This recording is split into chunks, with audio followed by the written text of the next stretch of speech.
Yo guys, it's CFB. Welcome back to a brand new video. Welcome back to the channel. Today we are here with another match preview for the Premier League game week 9, if I'm not mistaken, between Chelsea versus Sunderland. A very tough game in that sense, and I called it at the very start of the season in the Premier League predictions. I said about Sunderland, I said watch out for these lot. This is not going to be an easy game whatsoever, whether it's at the Bridge or not. It doesn't matter. It's going to be a tough game. So before we do get into the match preview, please like, subscribe, hit the bell notification so notified every time I make a video. First link in the description is my second channel. Go and check it out. It'd be very much appreciated. I've got some really cool ideas coming up for that channel, so keep your eyes peeled for that. Without further ado, let's jump straight into the match preview, because it's a game against Sunderland. Realistically, this is both teams are on the exact same points in the exact same position in the league right this minute in time. So both teams are going to want to, leapfrog each other. This game is going to mean a little bit tomorrow, to a degree, if you know what I'm saying. Sunderland are currently sitting seventh. We're sitting sixth. I was going to say 17th then. Sitting seventh. We're sitting sixth. We're above them by 3 goal difference. We've scored more goals than they have in the league, and that's why we're ahead of them currently in the league. Sunderland, let's talk about Sunderland real quick before we touch on obviously my team, Chelsea. Sunderland, I called it at the very start of the season in my Premier League predictions. Everybody was looking at Sunderland going, yeah, they've invested, but they're probably going to go down. It's the classic promotion thing, the team that come up more likely go down, or if they don't go down, they linger around that, type of position and stuff like that. I said no. I said something tells me Sunderland are going to do well. They've invested a lot of money. They bring in some really good young players, but they've also bring in really good just Premier League standard players, or just standard players that have a lot of experience elsewhere. For example, Premier League experience. They've got Granit Xhaka in the team. Granit Xhaka is a decent level Premier League player that's going to, keep the team afloat. He's a captain. He's a leader. You know what I'm trying to say? He can lead that team. Obviously plays in the middle of the park. He's going to play a lot of games for Sunderland. He's going to play tomorrow, if I'm not mistaken. Brobbery. I think they signed Brobbery, if I'm not mistaken. Used to play for Ajax, the team that we just hammered 5-1 in the Champions League. He's a really good, talented striker, in my opinion. Very strong, very small but strong. He kind of reminds me of like an Endrick profile in a sense, except for he's got more experience than Endrick, obviously. But still, very young profile. They brought well from just all across different leagues that have just decent standard experience, if you know what I'm trying to say. And I had this feeling about Sunderland doing well this season. They've had some good results so far this season, and then they've also had some bad results. For example, losing to Man United, which is obviously something that happened to us as well. We lost to Man United, unfortunately, as well. Though I think probably Sunderland are a better team than Man United at this moment in time, but hey ho, you know what I mean? It can happen. But they've had some really, really strong results, and they're kicking in some form right now. They're not fearless. Do you know what I'm trying to say? They're not scared of any team in the Premier League right now at the moment. Do you know what I mean? So they're doing better than their other counterparts. Newcastle, for example, in my opinion, they look like a better team than Newcastle at the moment. So yeah, just want to give fair play. Props to Sunderland. But I'm not going to give them props tomorrow, because we want the 3 bloody points tomorrow. We want the 3 points tomorrow.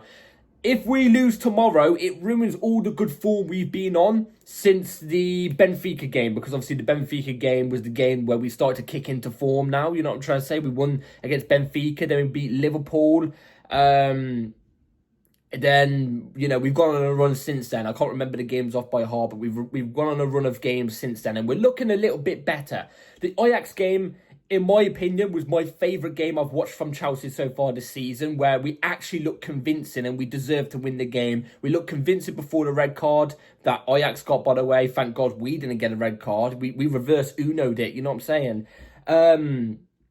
But we looked convincing before the red card. We looked convincing after the red card. We didn't drop our heads when we went and conceded a goal at 2-1, you know what I mean? We kept our heads. We looked hungry. Even when the young players came on, we looked hungry.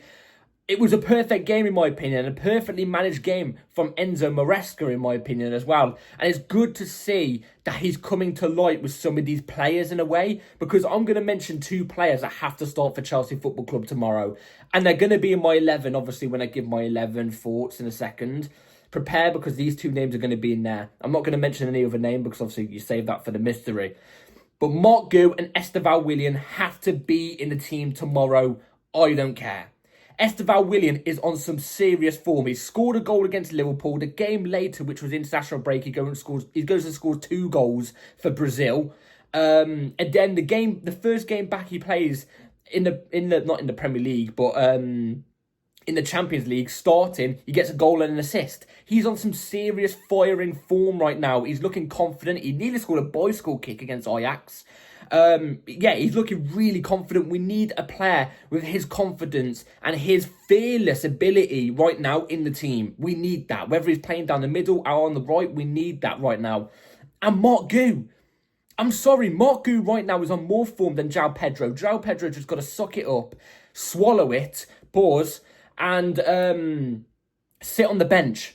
I'm sorry, he's just got to. You know what I'm trying to say? I don't care who you are. If you're not on form and the other player that's in your position is more on form than you got to sit on the bench. You have to. You know what I'm saying? Marc Guiu has to be in there. One thing that Marc Guiu adds to the team that João Pedro doesn't is he's a natural born striker. He knows what runs to make. He doesn't drop deep and link the play. You know what I'm saying? Marc Guiu, obviously on the occasion a striker will do that, but not majority of the time like a João Pedro will do. He lingers around the right positions for a striker. He teases that back line and it causes them to make mistakes. You know what I mean? His pressing ability, his runs in behind. He's looking like he's on form. I know he's only scored 1 goal in his past 3 games, but even the Liverpool game, he made an impact, a major impact for the team. So, in my opinion, those 2 have to start tomorrow, in my opinion. If they don't, then I don't know what Maresca's playing at. I don't know what he's playing at. Plus, Marc Guiu played for Sunderland. I know it was only for like a month, but he played on loan for Sunderland this season. You know what I'm trying to say? Maybe he could give us a little bit of insight to them, whatnot. But it's got to happen tomorrow. It really, really does. If we win this game tomorrow, this will be a really good, this will be even more of a confidence boost on the runs that we've just been going on since recent. Because not only does it fire us up the table just a little bit more as well, but we've got bigger players coming back. Liam Delap, for example, he's in training already. He was meant to only be coming back in January. He's already in training. He's expected to be on the bench for the Carabao Cup game midweek. So Delap's back soon. Cole Palmer will be back in like just under a month as well. So all these players that we have coming back from these big injuries, these big players for our club that make a big impact on our club, they're going to come back hopefully when we're still kicking on form. Like I said, if we win tomorrow, we're still kicking on the form. All these big players coming back will be hopefully at the right time. We're only sitting 5 points from top of the league, If we get the big players come back at the right time whilst we're still on form, we're still winning games, hey, we'll have to see where we are at what place and time, you know what I'm saying? So, anyway, now let's get on to the injury news. We're going to go for tomorrow, as my dog is scratching on my door.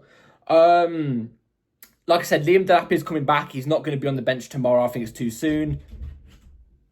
See what I mean?